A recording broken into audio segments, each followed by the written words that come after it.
Salut à tous et bienvenue pour cette nouvelle preview sur NBA saison 2025-2026. Aujourd'hui, on va parler des New York Knicks. Comme d'habitude, n'oubliez pas de vous abonner, de mettre un like, de mettre un commentaire et surtout de partager cette vidéo. On a besoin d'un maximum de soutien pour ce long marathon que sont les previews sur NBA. Petit rappel sur le format de cette preview sur NBA. Elle se divise en 3 parties. La première partie qui est un récap où l'on regarde ce qui s'est passé l'année dernière d'un point de vue statistique NBA, mais aussi sur NBA. Une deuxième partie qui est consacrée au roster, où l'on verra les mouvements de l'été, la rotation à venir, mais aussi les rookies qui arrivent. Et enfin, la troisième et dernière partie, les choix, où on indique les joueurs qu'il faudrait avoir sur la saison prochaine, mais aussi les forces et faiblesses de l'effectif que l'on pourra utiliser sur cette nouvelle saison NBA 2025-2026. Allez, c'est parti, on commence par le récap. Quelle saison de la part de New York aussi, hein. Que troisième en étant pourtant neuvième en attaque et en défense, huitième net rating, troisième de la conférence Est, c'était vraiment le haut du paquet avec Boston et un Cleveland intouchable sur la saison régulière. Ils ont fait le taf globalement, voilà, c'était très solide et tout. L'arrivée de Kat juste avant le début de saison n'a pas déréglé la machine et a même apporté vraiment un gros plus. Il y a eu une intégration et cette doublette Kat Brunson est vraiment incroyable du côté attaque, hein, vraiment double arme létale et tout, et ça permet vraiment de faire du spacing et de libérer de la place. Pour les copains Anunoby, Bridges, Josh Hart. Euh, Kat qui a changé encore de dimension. Il était vraiment très fort à Minnesota sur la dernière année où il avait réussi à se ranger dans un rôle de lieutenant, mais là il est vraiment co-leader des Knicks, hein. Brunson, et c'est bien sûr toujours le maire de New York, hein, mais vraiment Kat a réussi à faire des énormes perfs, que ça soit au rebond, au point, à 3 points, vraiment quel joueur, quelle saison de la part de Kat. Les Knicks ont été très sérieux la saison dernière, voilà, hein. Bronson toujours aussi létal dans les dernières minutes dans le Money Time.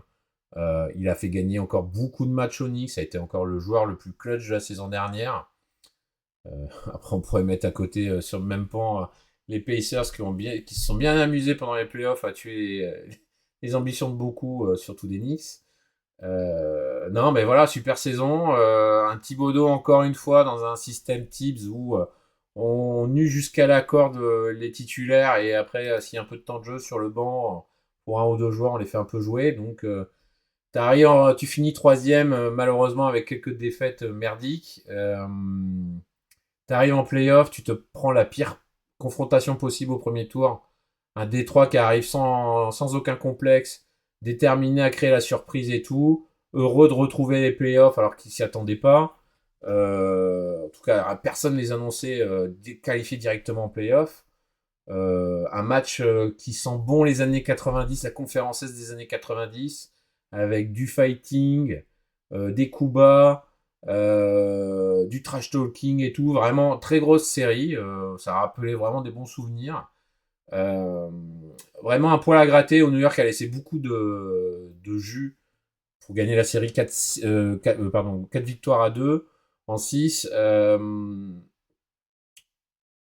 Ouais, vraiment série compliquée où en fait il y a eu du momentum et le talent offensif d'un Kat et d'un Brunson a réellement fait la différence sur la limitation uniquement d'un Cade qui a fait une série incroyable contre New York. Donc on ne parlera pas de l'erreur arbitrale sur la faute de Josh Hart sur Tim Hardaway, je crois de mémoire.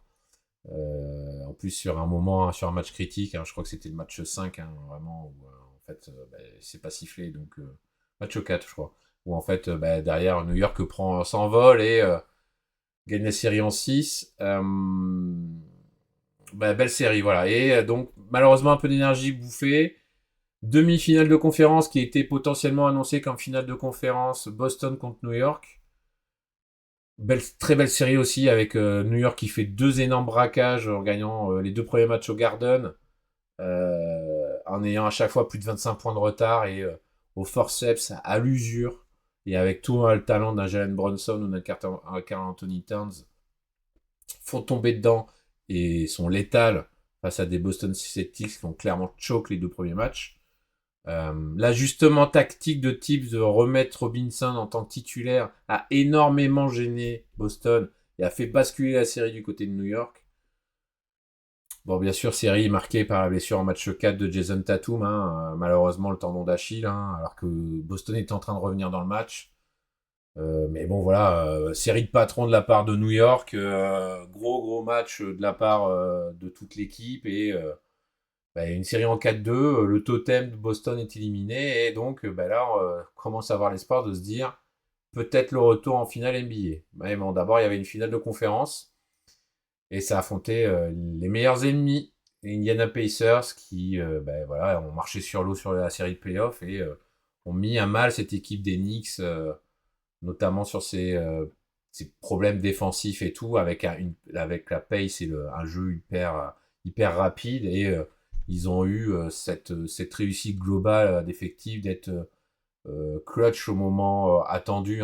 Tout le monde se souvient du shoot et le même de Reggie Miller fait par Haliburton pour aller en prolongation et gagner le premier match à New York.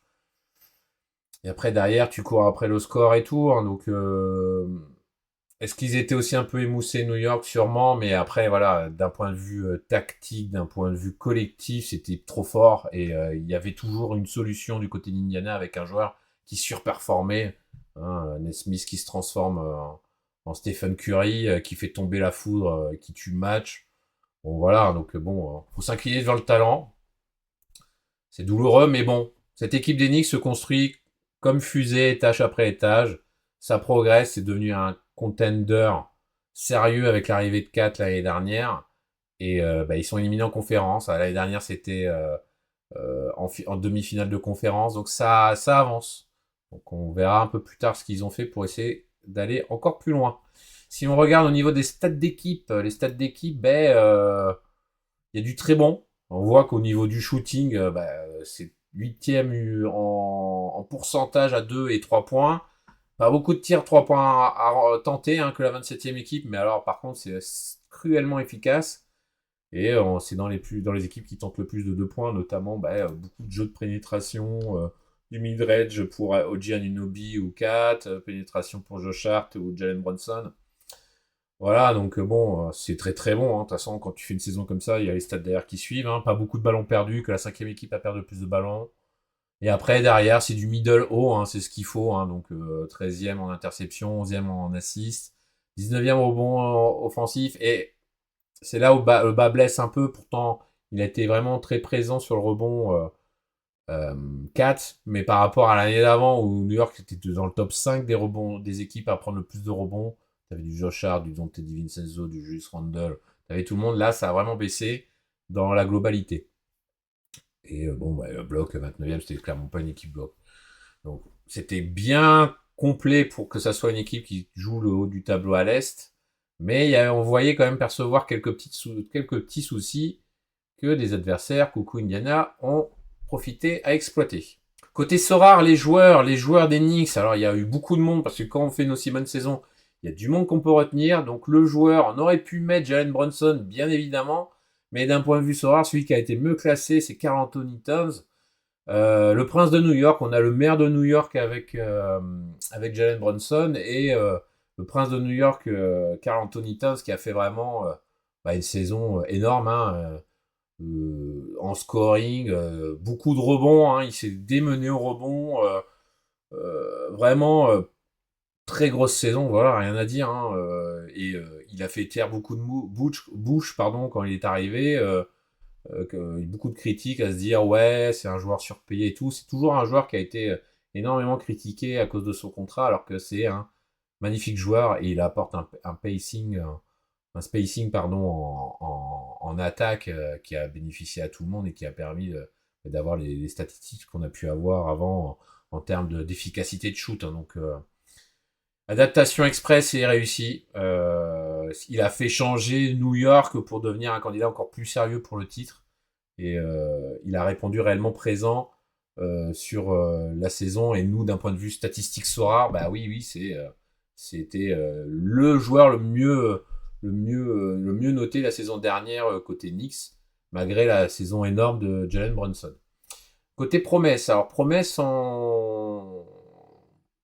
comme il n'y a pas eu énormément de rotation, bah, c'était compliqué de sortir des joueurs. Donc celui qui a profité du peu de temps de jeu lors de l'ouverture du banc, c'est Miles McBride, pardon, 230e joueur Sorare.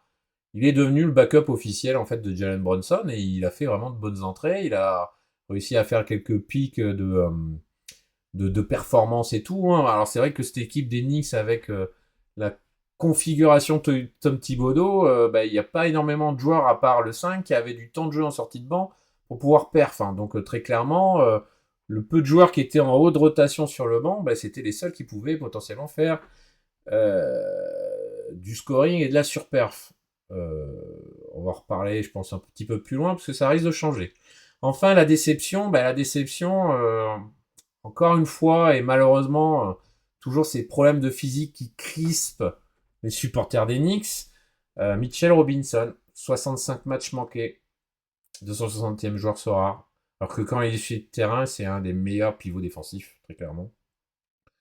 Une contestation des attaques adverses, une dissuasion vraiment, une des meilleures de la NBA. Hein. Bloc, il prend beaucoup de rebonds. Ça, on l'a vu sur la série face à Boston que c'était un autre changement tactique, une autre approche tactique qui fait très mal aux adversaires parce que les deux, Towns et Mitchell Robinson, se complètent vraiment très bien et bah, ils font une raquette de tous les diables. Hein. Donc, mais le problème, faut jouer. Et là, la blessure qu'a provoqué Joel l'année dernière, enfin il y a 2 ans, lors de la série Philadelphie-New York, bah, il se l'est traîné les 3 quarts de la saison. Et c'est triste d'avoir cette fragilité aux chevilles. En fait, il n'arrive pas à s'en débarrasser et c'est quand même embêtant pour la suite. Et c'est un genre de joueur où en fait, tu n'utilises pas les 3 quarts de l'année dans ta galerie. Bon, qu'est-ce que t'en fais? Hein. C'est pas très intéressant. Donc, c'est la déception de la saison dernière. Côté stade d'équipe chez les Knicks, ben voilà, c'est du très propre. Hein. On est sur de l'élite de l'Est, de l'élite NBA. Que la 14e équipe a marqué des points dans ce soir, mais bon, avec une rotation courte à la Tibbs, avec des titulaires qui font entre 35 et 40 minutes par match, ben, c'est compliqué d'avoir un volume de points mieux réparti et donc un total plus important. Avec une pace aussi qui était lente, hein, qui allait au jeu de Bronson et compagnie. Hein, c'était le style Knicks sous Tibbs la saison dernière, donc c'est pour ça qu'on est que dans le middle, vraiment le milieu, 14e équipe a marqué le plus de points dans ce rare. Par contre, côté défense, ben là, ouais, 26e équipe, c'est la 5e équipe la mieux pourvue en défense et qui a encaissé le moins points dans ce rare. Donc évidemment, derrière, si on regarde dans le détail, ben, c'est un cauchemar, c'était clairement un match-up à pas viser. Hein. La NAS de la défense des Knicks avec mais du switch qui marchait très bien entre Mikal, Bridges, entre OG Anunoby, Josh Hart aussi. Enfin, voilà, tout le monde défendait bien. Kat, ben, finalement, on voit que ça n'a pas été un aussi gros spot que ça. Hein, que la 7e équipe a encaissé plus de points sur les postes de pivot, 6e sur les pivots remplaçants. Donc c'était vraiment en fait une NAS et en fait une défense qui était vraiment complète et qui arrivait à essayer de combler un peu les, euh, les difficultés de chacun dans une certaine unité pour bah, limiter les dégâts et donc être dans la moyenne très haute de la saison dernière. Avec tout ça, on va voir maintenant si Leon Rose et le front office a fait des améliorations de l'effectif dans le roster. Le marché de l'été dans le roster. Alors mon ami Léon Rose, qu'est-ce que t'as fait de beau? Ben, il a fait de très très bons choix sur le papier, hein, parce que niveau départ, on perd un peu de rotation avec un Precious Achiuwa qui a rendu de très bons services, qu'on n'espérait pas autant qu'il rende autant de bons services. Mais bon là, merci mon coco, bon, merci pour le travail et salut. Campaign, pareil, une saison vraiment intéressante, mais bon, si on veut être sérieux contender, il faut avoir une meilleure option. Merci, au revoir. Après, des joueurs qui ont été signés en fin de saison, Dylan Wright, le vieux PJ Tucker qui était là juste pour encadrer les jeunes pour les playoffs, Marjon Beauchamp, le faux craquito de Milwaukee qui est parti pour errer de contrat en contrat dans la ligue. Et après, bah, alors, les arrivées, c'est du sérieux. Hein. Donc, Gershon Yabusele, le président, le Dancing Bear, dans le Madison Square Garden, très content de le voir à New York avec ce maillot-là. Il va vite être le chouchou du Madison. Il va avoir en plus, on va le voir plus tard, sûrement de très belles opportunités la saison prochaine. C'est mérité pour lui, hein. Il a fait vraiment une saison. Il a pris le risque de prendre un an uniquement à Philadelphie la saison dernière. Il a fait une super saison dans le néant de la saison de Philadelphie. Il avait le choix il a dit entre Denver ou New York et le choix du cœur, New York. Et il va apporter toute son énergie. Ça fait déjà une première super option en sortie de banc, voire plus, sur le banc de New York. Deuxième super option en sortie de banc, Jordan Clarkson, qui signe pour un minimum vet à New York avec ça fait deux saisons, il était annoncé sur le départ de Utah. Il arrive avec gros scoreur, hein, donc ça va être le leader sur le banc et il peut apporter vraiment une solution que New York n'avait pas, avec du gros scoring en sortie de banc et du scoring, on va dire, globalement fiable et éprouvé à la NBA. Donc c'est une super bonne nouvelle, hein, parce que c'est le genre de profil qui manquait à New York la saison dernière. Et après, on a des petits ajustements. Bon, Alex Len, c'est pour faire du bout de rotation derrière Kat et Robinson s'il est blessé. Matt Ryan, c'est pareil. Bon, voilà, ça va tourner les serviettes sur les actions des Knicks, puis le fond du banc en gardant le survêt tout au long du match. Et Garrison Matthews, qui est arrivé aussi libre d'Atlanta, à surveiller parce que c'est un shooter l'année dernière. Il a tourné à plus de 40% en 3 points. Ça peut être intéressant, ça peut être une bonne surprise d'avoir un shooter aussi fiable en sortie de banc. Bon, j'ai pas mis Malcolm Brandon parce qu'il est arrivé et à peine arrivé, finalement il a pris sa retraite. Bon, bah c'est dommage parce que c'était de l'expérience et ça pouvait rajouter vraiment une autre profondeur, une autre touche sur le banc. Bon, après, voilà, s'il prend sa retraite, il y avait de gros soucis de santé au niveau des genoux et compagnie. Bon, bah c'est fini, tant pis. C'était un plus, une rotation supplémentaire, c'était intéressant, mais il n'est pas resté, donc on passe à autre chose. Côté rookie, il y a quand même une sélection d'un rookie français, eh ouais, un autre français, hein, le troisième français à New York derrière Pacom Dadier et Gershon Yabusele, c'est Mohamed Diarra, 51e choix. C'est un profil avant tout avec de gros atouts physiques. Il a un bon potentiel défensif grâce à ses atouts physiques, hein, très clairement. Hein. Donc il a quand même une longueur d'aile, une grande envergure. Donc il a une polyvalence défensive qui lui permet de couvrir différents postes. Donc c'est ça qui a intéressé les scouts sur son profil.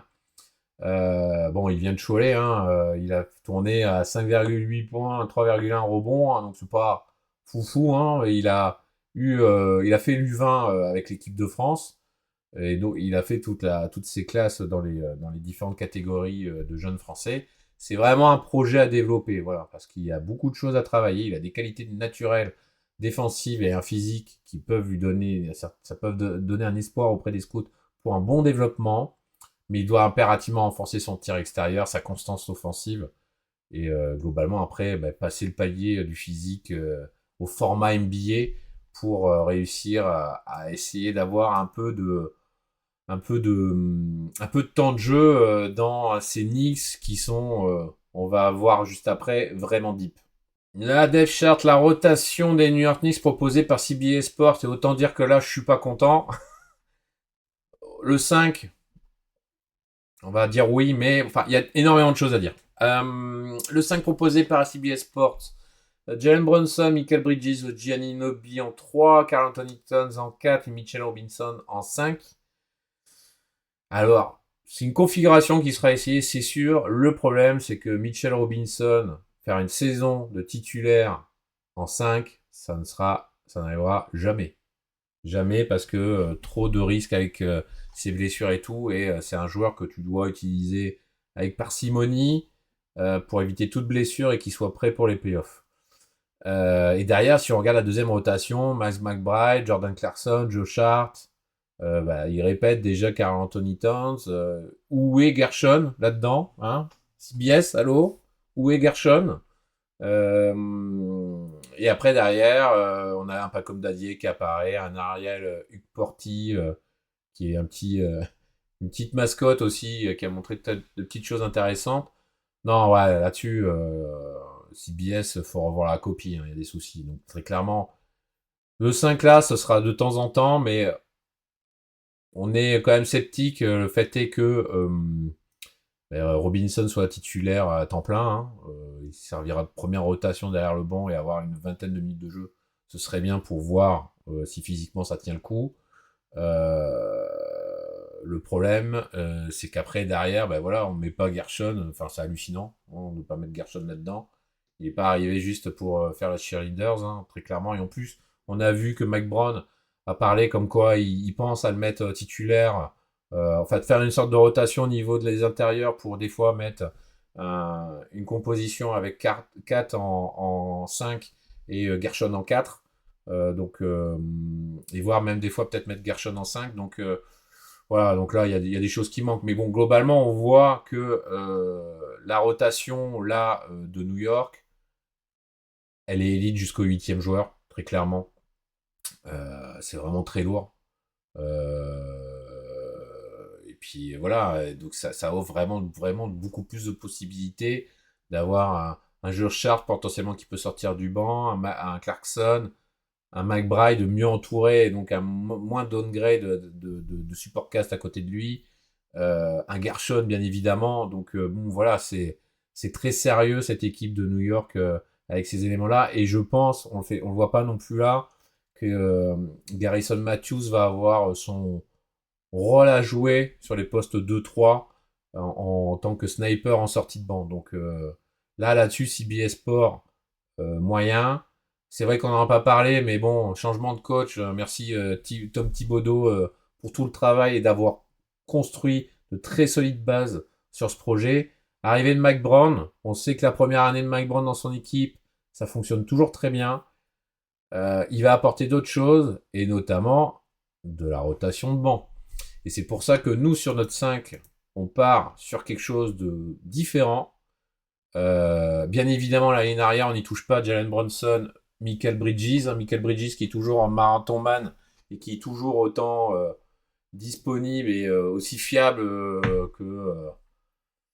je sais même pas comment je peux dire fiable, mais bon bref voilà, il est tout le temps là, c'est toujours pas de blessure, il arrive, c'est un marathon man très clairement, donc l'option, le gars sûr comme dirait l'autre, sur les lignes arrière.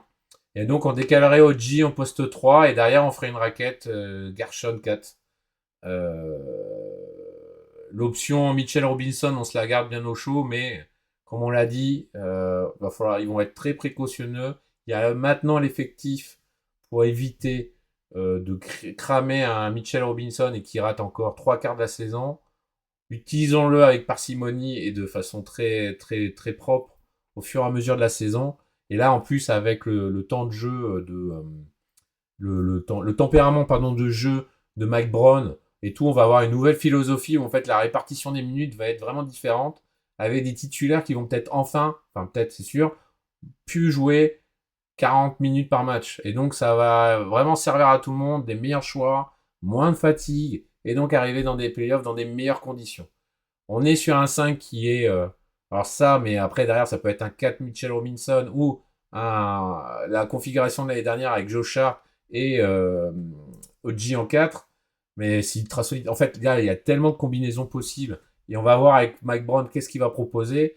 On sait qu'on va avoir que les Knicks vont avoir une pace beaucoup plus rapide que les autres saisons.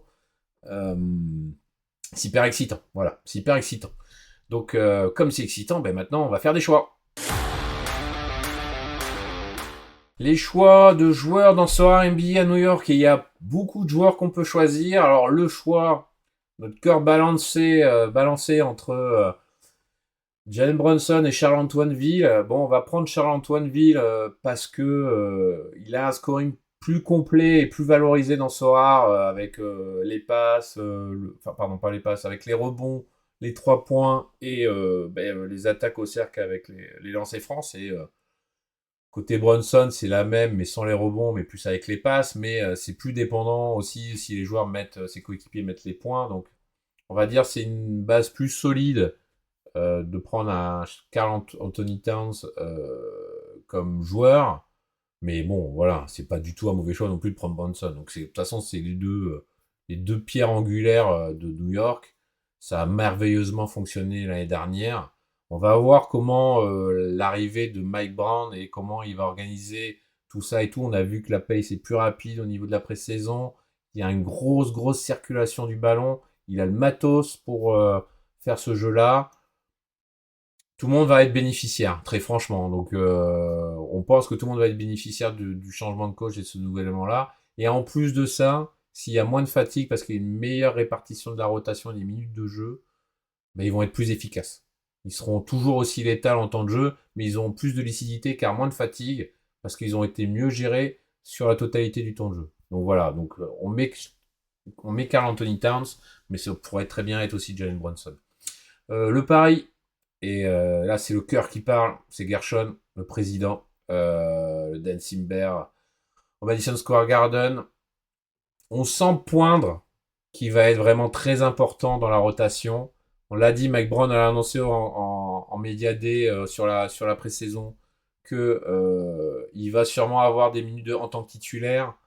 Il va faire partie de ce triptyque en fait à l'intérieur entre OG, euh, Kat, lui et Gershon. Donc en fait, il va vraiment avoir une grosse importance dans cette rotation.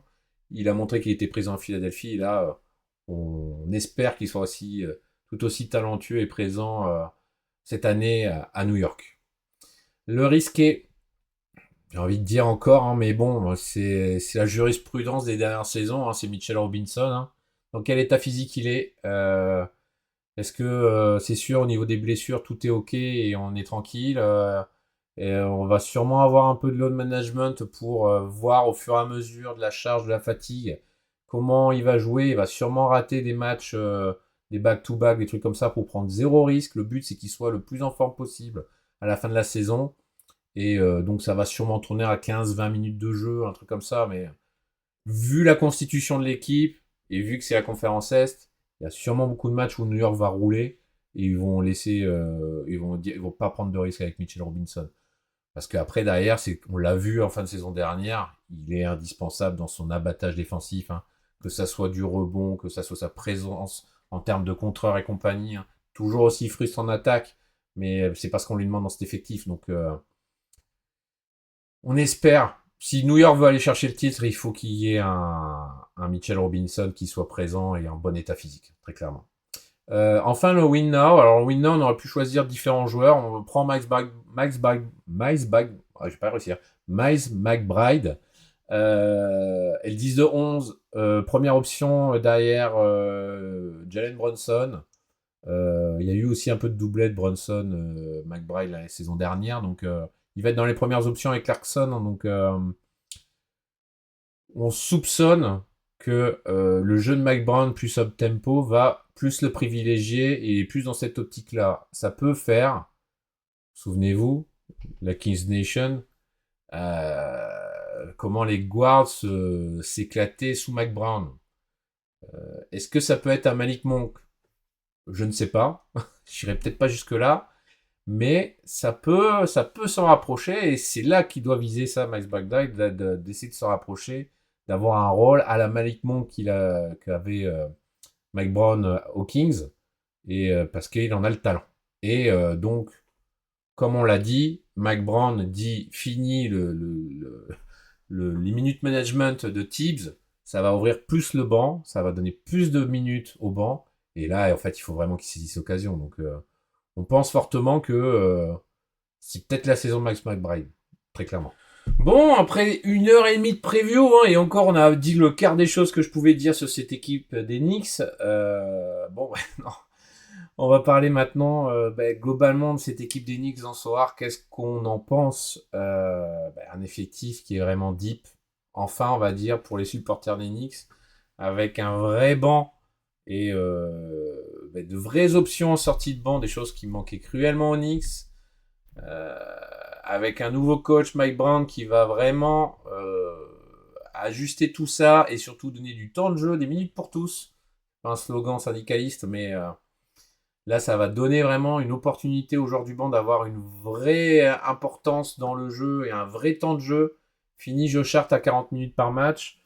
Et donc, bah, nous, notre côté, ça va commencer à être intéressant de regarder les joueurs en sortie de banc du côté des Knicks, hein, très clairement, hein. Il y a des joueurs vraiment à viser. On a parlé de Max McBride, bah, Jordan Clarkson, ça risque d'être assez intéressant. Gershon Yabusele, enfin voilà, on a du monde vraiment qui est vraiment très intéressant. Euh, et donc, ça veut dire que les titulaires, s'ils ont un peu moins de temps de jeu, ils sont peut-être moins fatigués, mais surtout plus efficients, surtout dans les zones critiques des matchs. Donc, et bah, les leaders, avant toute chose, qui s'usaient, qui se donnaient sur le terrain et qui avaient des efforts très importants et qui bouffaient leur capital santé jusqu'à l'arrivée des playoffs où généralement il y avait des petits bobos et trucs comme ça et moins efficaces au niveau du shoot, au niveau des décisions dans les temps clés et compagnie, sûrement qu'ils vont être plus efficaces finalement dans leur saison grâce à cette meilleure répartition de temps de jeu. Donc à voir s'il va y avoir un impact sur leur performance Sora, parce que plus autant de jeux qu'avant, mais en même temps si c'est des minutes qui sont plus efficaces, plus efficientes, parce que moins de fatigue et meilleur usage de leur temps de jeu, ça peut être bénéfique. Donc c'est vraiment cette approche et ce changement de paroxysme qu'a New York depuis le début de Sora à cette nouvelle saison qui va commencer là. Quand on est face à New York, déjà on l'a dit, c'est un match-up à éviter parce qu'on est quand même sur une super bonne défense, on va garder les mêmes bases. Ça s'est renforcé, donc les joueurs vont être un peu meilleurs. On va peut-être avoir enfin un Mitchell Robinson qui fait toute la saison. Donc clairement un match-up à éviter. La seule question qu'on va peut-être se poser, c'est savoir comment va être la défense de 4, qui est globalement c'est le gars qui est visé dans le 5 lors des matchs. On sait qu'il a un petit peu de difficulté quand même sur les défenses. C'est un petit point à surveiller, mais très clairement, enfin voilà, sur les trois quarts des équipes NBA, New York, vous avez un match-up contre New York, on oublie direct, hein, très clairement. Après, il y a toujours, et ça faut pas l'oublier, l'effet Madison Square Garden où les grands joueurs font toujours des grands matchs au Madison Square Garden. Donc ça, c'est un petit adage que vous pouvez vous garder de côté. Un LeBron, un Luka, un Jokic, un Wemby, ça aime faire des perfs au Madison Square Garden.